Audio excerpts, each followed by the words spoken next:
4 अध्याय है, उसका 23 वचन।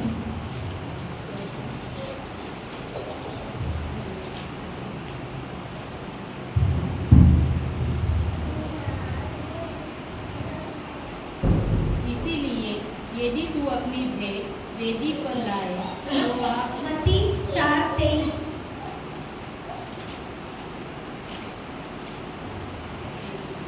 यीशु ने सारे गलाती में फिरते हुए उनके आराधनालय उपदेश करते और राज्य का सुसमाचार प्रचार करते और लोगों को हर प्रकार की बीमारी और दुर्गता को दूर करता रहा। हाँ, यीशु सारे गलील में फिरता हुआ उनके आराधनालयों में उपदेश करता और राज्य का सुसमाचार प्रचार करता और लोगों की हर प्रकार की बीमारी और दुर्बलता को दूर करता रहा।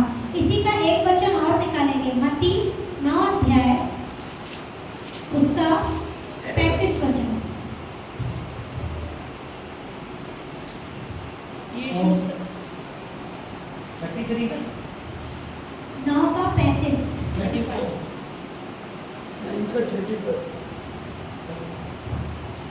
आपके पास माइक खोल दो।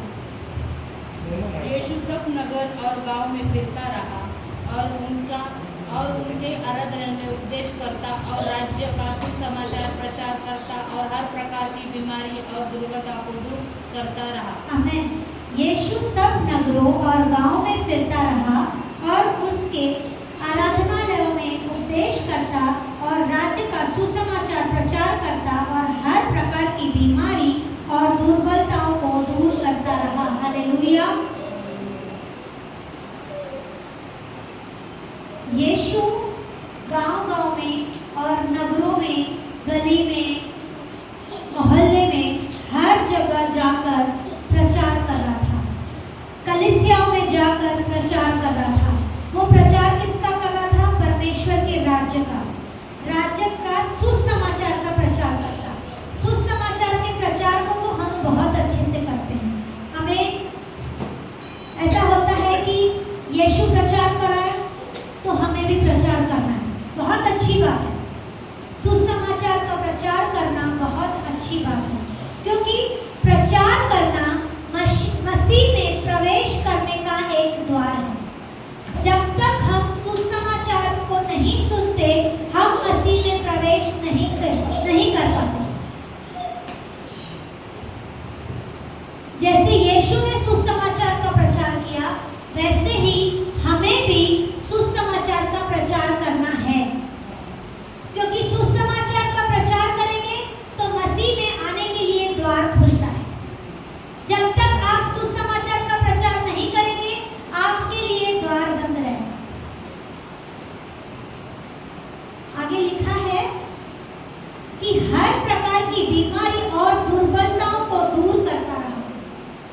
बीमारियां भी बहुत सारी, सिर्फ बुखार नहीं, टीबी नहीं, कैंसर नहीं, ऐसे भारी भारी बीमारियां और दुर्बलताएं, जो कमजोरी, जो पीड़ा में थे, जो दुष्ट आत्माओं में थे, ऐसे बहुत सारे लोग को उनको यीशु मसीह चंगा करता था। उनकी परेशानियों को, उनकी बीमारियों को, उनकी दुर्बलताओं को प्रचार के द्वारा वो चंगा करता था। तो सिर्फ यीशु मसीह का प्रचार, बताना कि यीशु मसीह मारा गया, गाड़ा गया, फिर से जी उठा, ये बोलने से क्या दुर्बलताएं, बीमारियां दूर हो जाएंगी?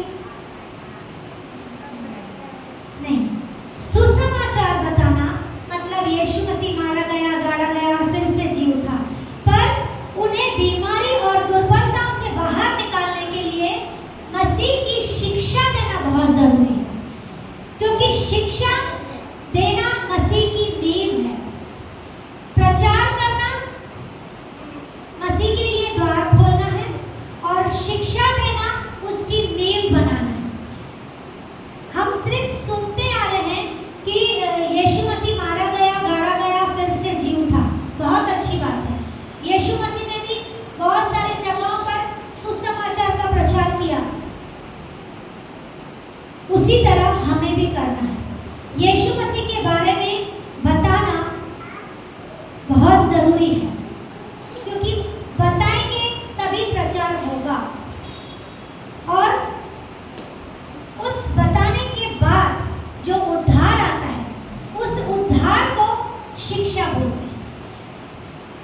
सिर्फ बताकर छोड़ देना काफी नहीं है। प्रचार करके उसे पूरी तरह से मसीह में लाना, उद्धार दिलवाना बहुत जरूरी है, क्योंकि प्रचार और शिक्षा दोनों अलग अलग हैं।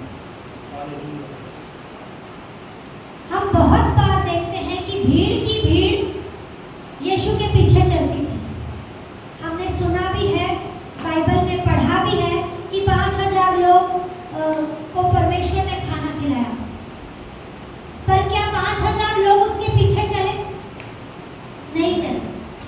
प्रचार हम लाखों लोगों को कर सकते हैं, पर सही शिक्षा वही पाएगा जिसे परमेश्वर की भूख है, जो जानना चाहता है कि हाँ, मसीह ने क्या किया है, मसीह क्या है, मसीह में कितनी गहराई है। जिसे वो जानना है वो शिक्षा को अपने जीवन में लेगा, और वो शिक्षा जब अपने जीवन में लेता है तो उद्धार उसके जीवन में कार्य करता है। हालेलुया। क्योंकि प्रचार करना ऐसा तरीका है जिससे लोग सुनते हैं और बोलते हैं हाँ बहुत अच्छा। पर शिक्षा ऐसा तरीका है जिससे हमारा जीवन बदलता है। हालेलुया। तो प्रचार करना बहुत अच्छी बात है। प्रचार के साथ साथ उन्हें मसीह की शिक्षा देना भी बहुत जरूरी है, नहीं तो वो लोग सुनकर बैठकर चले जाएंगे। उन्हें गहराई में शिक्षा देना बहुत जरूरी है। आज हम बहुत सारी कलीसियाओं को देख रहे हैं, वो भरी हुई है। क्यों? क्योंकि प्रचार के साथ साथ वहाँ शिक्षा भी कार्य कर रही है। तो शिक्षा देना बहुत जरूरी है। प्रचार हमारे जीवन को बदलता है, पर शिक्षा हमें अनंत काल के जीवन के लिए तैयार करती है। हालेलुया। तो हमें प्रचार भी करना है और शिक्षा भी देनी है। इन बातों को समझना बहुत जरूरी है, बहुत जरूरी है। आप अनजान लोगों के आगे यीशु मसीह के बारे में बता सकते हैं, बातों को बताकर उसके मन को बहला सकते हैं कि यीशु मसीह बहुत अच्छा है, वो आपसे बहुत प्यार करता है, उसने आपके लिए जान दे दी, उसने अपने लहू को बहा दिया, और लोग सुनकर खुश होते हैं कि हाँ, एक परमेश्वर है जिसने मेरे लिए अपनी जान दी। क्या वो काफी है? नहीं। पर उस व्यक्ति को ये बताना जरूरी है कि तू भी अगर चाहता है कि उस अनंत काल के जीवन में जाए तो तुझे आने वाले समय में उद्धार को अपने जीवन में लेना पड़ेगा। क्योंकि प्रचार काफी नहीं है, शिक्षा भी बहुत जरूरी है। शिक्षा के द्वारा ही उद्धार आता है। हालेलुया। अनजान लोगों को हम सिर्फ बता सकते हैं कि यीशु मसीह कौन है, पर जो जानने वाले हैं, जो परमेश्वर के भूखे और प्यासे हैं, हम उन्हें परमेश्वर के गहराई की बातों को बता सकते हैं। आज अगर हमसे कोई मिलेगा तो हम उसे डिटेल में नहीं बता सकते, हम उसे सिर्फ यीशु मसीह के बारे में बता सकेंगे, 2 या 5 मिनट की बातें। पर जब वो धीरे धीरे आना शुरू करेंगे तो हमारा काम है उन्हें सच्चाई को जाहिर करना कि यीशु मसीह क्या है, यीशु मसीह ने हमारे लिए क्या किया, यीशु मसीह की पहचान क्या है, यीशु मसीह कौन है, ये उसे बताना बहुत जरूरी है। क्योंकि जब तक उसे ये हम नहीं बताएंगे वो अनंत काल के लिए रेडी नहीं होगा। और हमारा ये मकसद है कि हम भीड़ की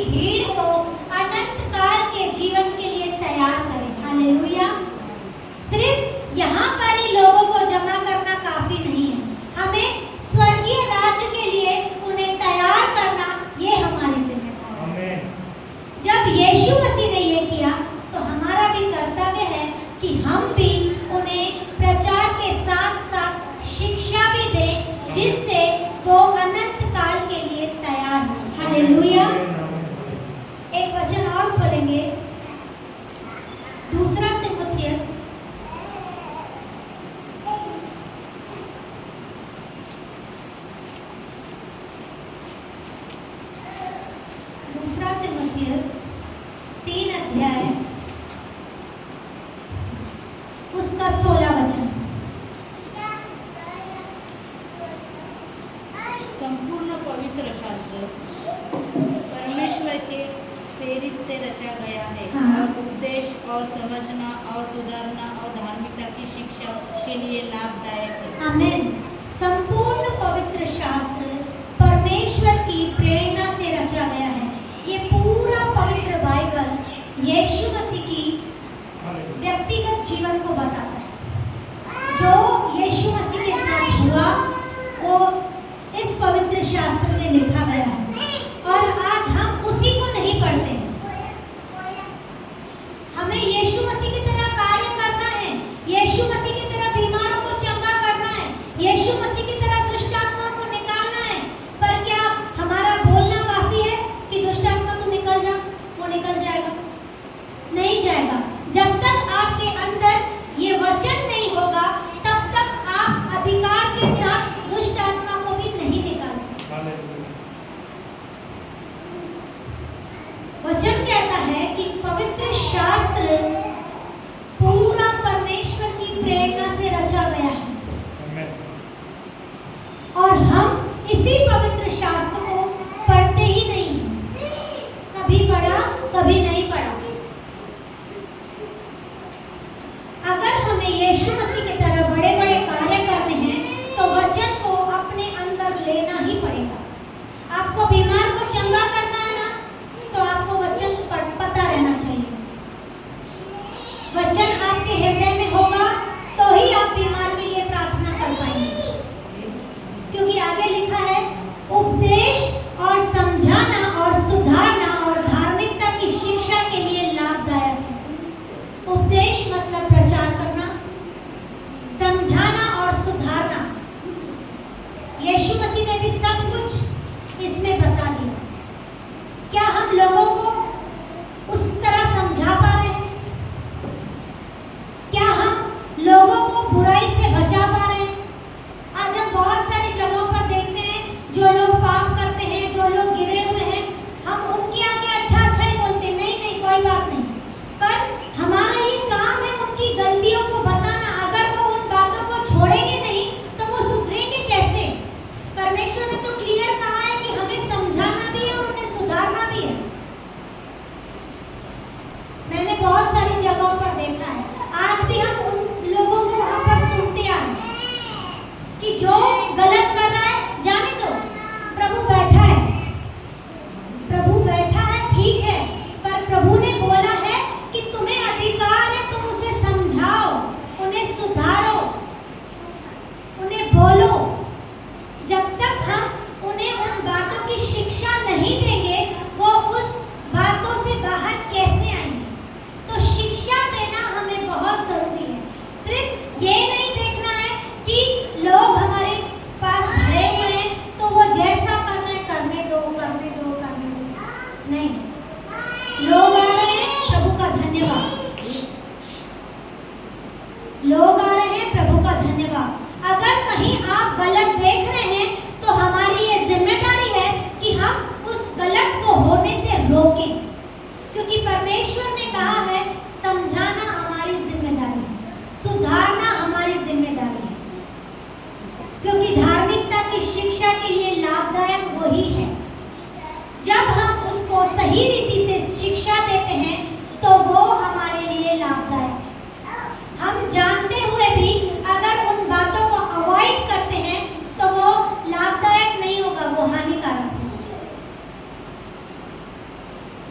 हमें हर एक बात को समझना है, हर एक बात को।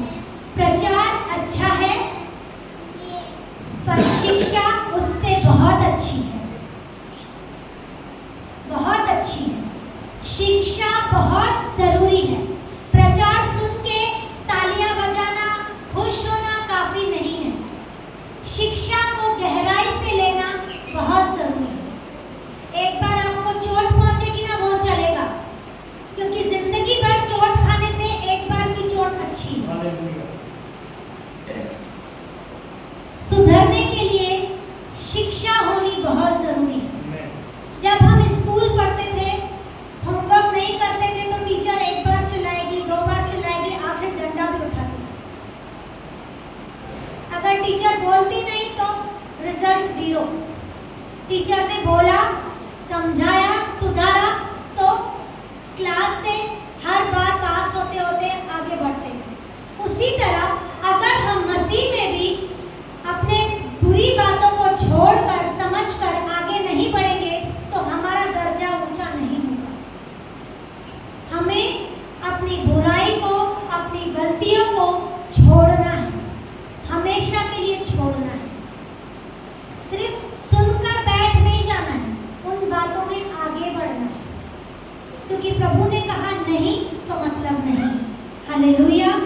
एक वचन और देखेंगे, गलातियों 6 अध्याय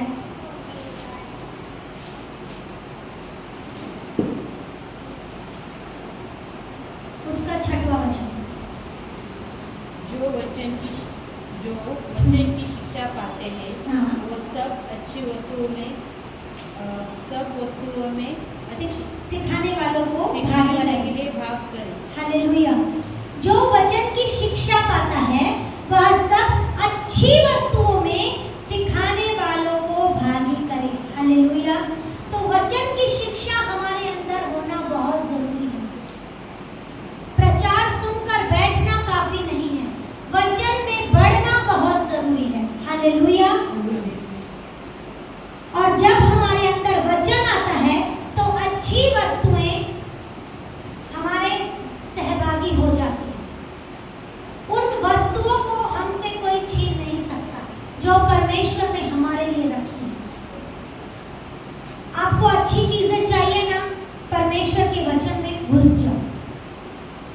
बढ़ोतरी चाहिए, परमेश्वर के वचन में बढ़ जाओ, क्योंकि वचन ही है जो हमें शिक्षा देता है, जो हमें बढ़ोतरी देता है, जो हमें उन्नति देता है, जो हमें परमेश्वर के साथ सहभागी कर देता है। हालेलुया। एक वचन और देखेंगे, कुलुस्सियों 3 अध्याय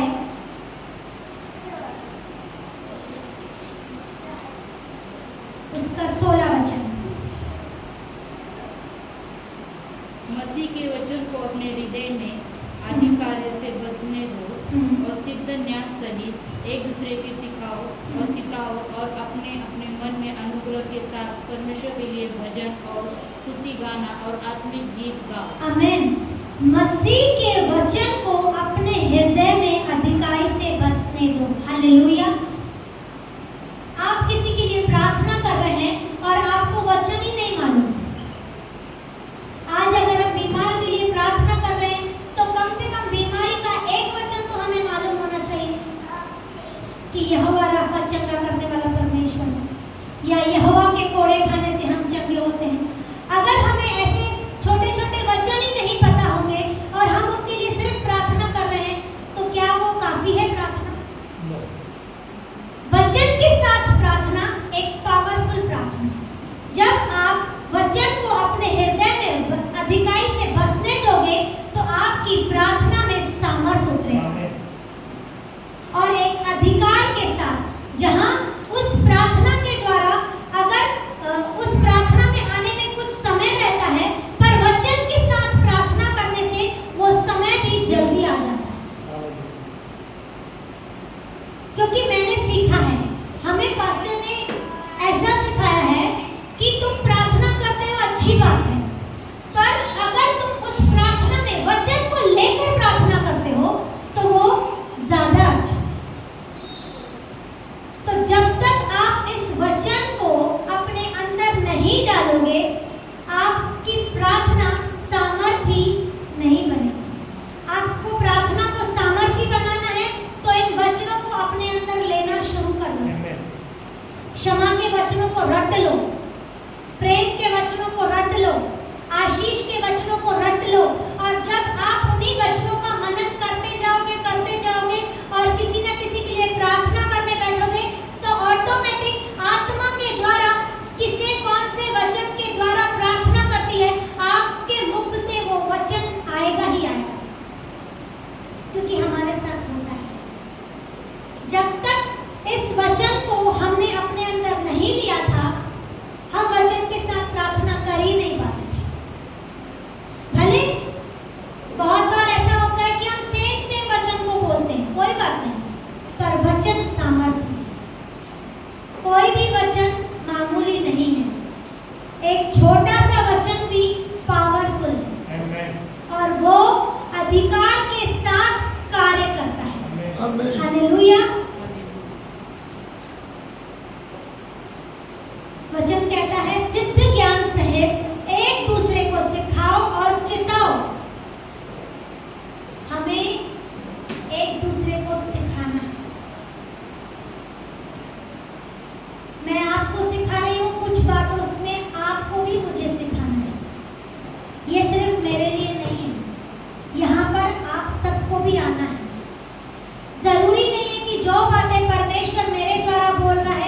वही बातें परमेश्वर आपके द्वारा भी बोलेगा। परमेश्वर आपके द्वारा शायद कुछ अलग बातों को बोल सकता है जो हम सबों के लिए कहीं ना कहीं आशीष का कारण होता है। जब यहाँ पर हम आते हैं तो हमें सीखना भी है, समझना भी है और बदलना भी है। हालेलुया। क्योंकि प्रभु ने कहा है, समझो, मानो और आज्ञा पर चलो। हमें इन बातों को फॉलो करना है, परमेश्वर के वचन को समझना है, सीखना है और उनकी आज्ञाओं पर चलना है। बहुत जरूरी है। जब तक हम परमेश्वर की आज्ञा पर नहीं चलेंगे, हमारा जीवन व्यर्थ है, व्यर्थ है। टीचिंग, ट्रेनिंग और ट्रांसफर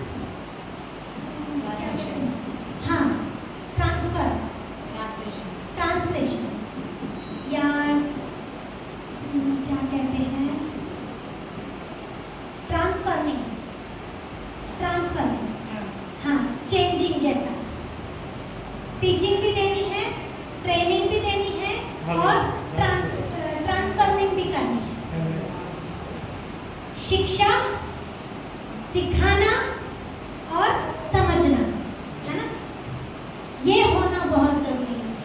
प्रचार के साथ साथ शिक्षा का होना हमारे लिए बहुत जरूरी है, बहुत जरूरी है। क्योंकि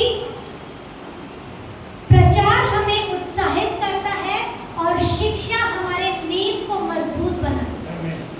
प्रचार हमें खुश करता है पर शिक्षा हमें ऊंचाई पर लेकर जाता है।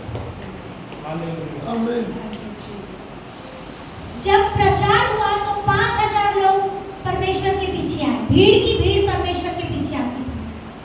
पर जब शिक्षा का समय आता था तो सिर्फ 12 चेले, तब 5000 लोग गायब। उन्हें सिर्फ खाने के समय याद था कि हमें खाना खाना है। जब सुनना था, सुनने के समय कोई नहीं। पर उन 12 चेलों में भी जो परमेश्वर की एकदम करीब थे, जो एकदम आज्ञाओं को मानते थे, उसमें भी सिर्फ 3 लोग थे, पतरस, यूहन्ना और याकूब। 12 में से भी 3। उसी तरह हमें भी परमेश्वर के करीब आना है। 12 में से भी ऐसे लोग थे जो परमेश्वर को मारने के लिए बैठे, जो बेचने के लिए बैठे, पर वो साथ में बैठकर खाना खाते। तो शिक्षा हमें सिधाई के रास्ते पर ले जाती है। प्रचार खुश करने के लिए रहता है, प्रचार लोगों को दिखाने के लिए रहता है कि हाँ, भीड़ की भीड़ अच्छी बात है, भीड़ होना बहुत अच्छी बात है। आज हम इतने बड़े दासों को देखते हैं, वहाँ भीड़ की भीड़ है, सिर्फ एक दिन के लिए नहीं है, वो हमेशा के लिए, क्योंकि वहाँ प्रचार के साथ शिक्षा भी दी जा रही है, और वो शिक्षा जो अनंत काल के जीवन की है। और लोग उस शिक्षा को लेकर अनंत काल के जीवन के लिए चलने के लिए रेडी हैं। तो हमें भी उस रीति से तैयार होना है। प्रचार के साथ साथ हमें शिक्षा भी देनी है कि भीड़ की भीड़ सिर्फ आकर जाने वाली नहीं, भीड़ की भीड़ अनंत काल के लिए तैयार होने वाली है। हालेलुया। वचन को अपने हृदय में बसा लो।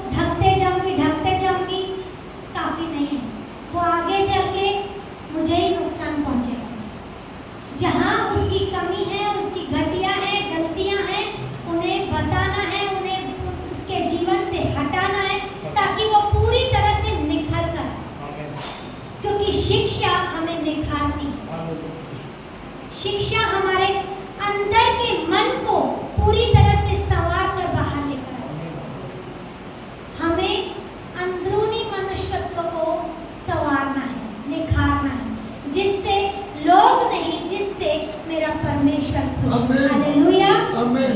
मेरा विश्वास है कि इस छोटे